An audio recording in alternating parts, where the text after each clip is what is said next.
Secretary to the Zamfara State Government, Abubakar Nakwada, joins me on TVC News at 7 for more clarification on this development.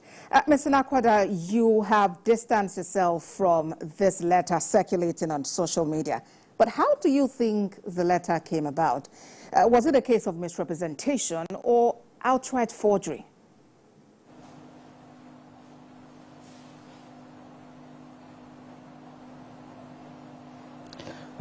Good evening, Nigeria.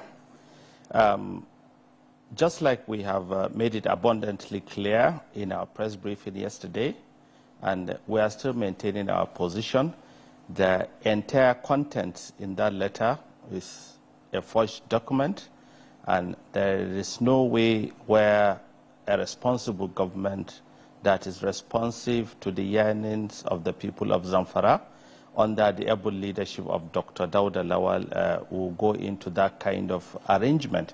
It has never been part of our rescue mission agenda.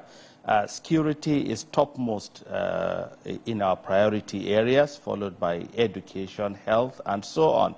So, I mean, the entire content in that letter is intended to malign and cause mischief, considering the modest achievements Dr. Dauda Lawal is already, delivering to the people of Zamfara. If you go across the state within the last 12 to 14 months, a lot of developmental projects are taking place despite the insecurity challenges. We are not deterred, and we are not going to be challenged with these kinds of campaigns of calumny. And the state has made it abundantly clear. We shall not be tested. Our will shall not be tested. And we have resolved to, follow up with this documentation to do whatever that is necessary possible to track down those behind this malicious document. We will not tolerate it. And security has remained a key thing for us. Negotiation has never been on the table for His Excellency Dr. Dauda Lawal. And again, for those keen listeners, it may interest you to note that Dauda Lawal in Nigeria, and in particular the Northwest, is one of the leaders that have consistently engaged with the highest level of the security apparatus in the nation. We have consistently and constructively engaged. I will continue to do that, and we believe that these are the only ways and means that we'll be able to deliver on the peaceful coexistence that we are yearning for in Zamfara. All right, Mr. Nakwada, you have mentioned indeed that this is a clear case of forgery. But then, you know, like you've also mentioned about the concerns of the state government to ensure security in that state. So talk to us about the strategy that the state is adopting. You've spoken about speaking to them. What more are you doing? We have adopted a number of strategies. One, we have identified gaps in the operationalization of the security operations within the state, gaps here in terms of manpower and equipment. So first thing we have done is to enact a law to establish the Security Trust Fund. Its sole aim is to be able to garner enormous resources, human and material, to be able to get the needed equipment and material to support all the security agencies. Key amongst them is to equally provide any security personnel that is working within Zamfara with an insurance cover. That way they will be able to effectively and efficiently operate within the confines of Zamfara state. That we have done. Then we also created the community protection guards with a framework to recruit about 5,000 personnel We started at the moment with the 2,500, and they are up and doing, and they are supporting.